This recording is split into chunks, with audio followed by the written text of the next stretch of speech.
Hi, I'm Deborah McGrady, and I'd like to introduce you to my audience before I begin my informative speech. This is my husband.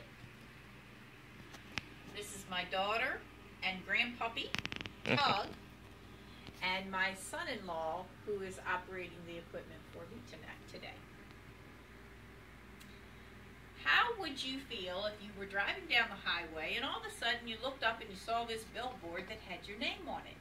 It had your social security number, it had your telephone number, everything about you, and it's out there. And as we all know, once it's out there, you cannot get it back. Well, that's what I'd like to speak to you about today, is about your personal information, in particularly information concerning your health information. There's been a big change that's taking place in our country right now, and I'd like to share that information with you. I'd like to begin by talking about the electronic health record. Now, if you've been to your doctor's office and you have seen your doctor working on a computer, then he has tapped into the system of the electronic health record. This is a digital version of your personal paper record that stores and houses everything about your medical information. Now, the next thing I'd like to share with you is something called the personal health record. Now, this is something that belongs to you. You are the one who sets this up, and there are websites that you can go to. Some of them charge a fee, some of them are free service. But the most important thing about the personal health record is that you control everything, all the information that's in there.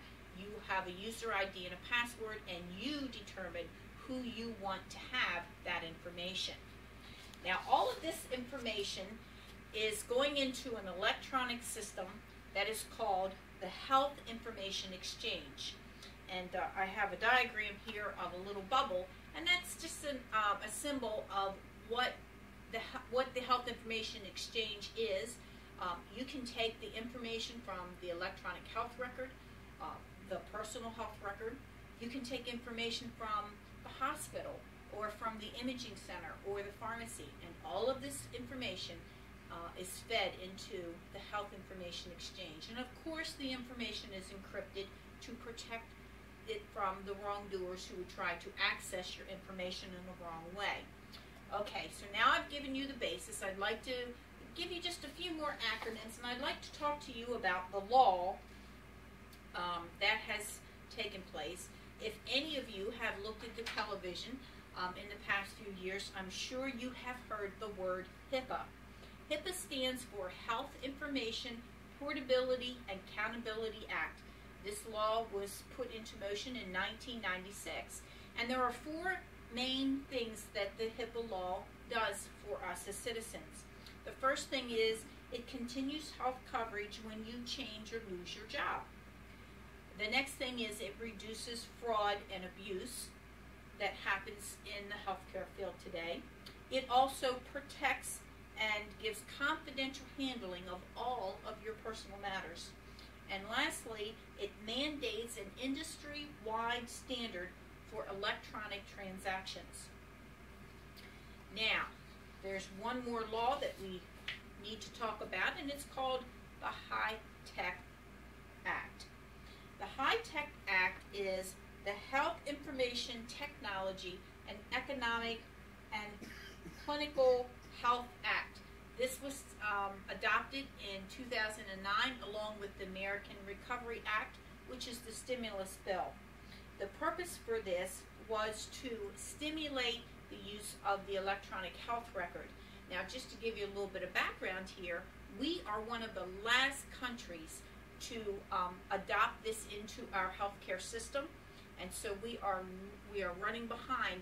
And so the government decided that they needed to set something out there to encourage health entities to do this, and so they have put a mandate out there that if you adopt these electronic health records into your system, by the year 2015, you will receive financial benefits from it. But on the other hand, if you don't do it by 2015 and you haven't started with the electronic health records, you will actually be levied with fines. and things like that. So now that we have all of these acronyms floating around in your head, what do we do with them? Well, the first thing that I'd like to point out is that you need to know if your healthcare provider is using the electronic health record. Is your provider using the Health Information Exchange? And if they are, what are the privacy laws that they have set into place? So you need to ask some important questions here where to ask to review what their healthcare policy is. And in doing that, there's a few things that you should know. How does the entity transfer records? What type of portal are they using for it? How do they physically protect your medical information, knowing that it's going into the Health Information Exchange? How do all of the employees have HIPAA training? It's very important that everybody understand and know what the HIPAA laws are and how they will protect you.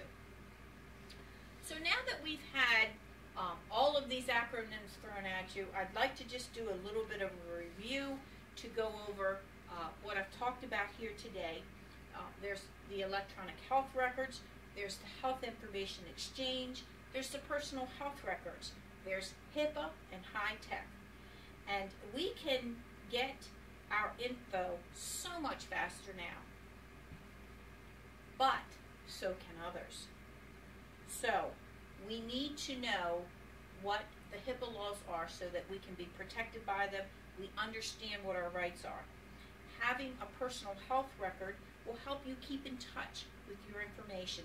It is the easiest way to protect your privacy. Now, in conclusion, I would like to, of course, share with you where I'm coming from. As you can guess, my career is in health information technologies. And I do believe that it is very important to know what the changes are that are happening in our country today. Protecting your privacy is more important than ever before, so be proactive in knowing how to protect your information. Thank you.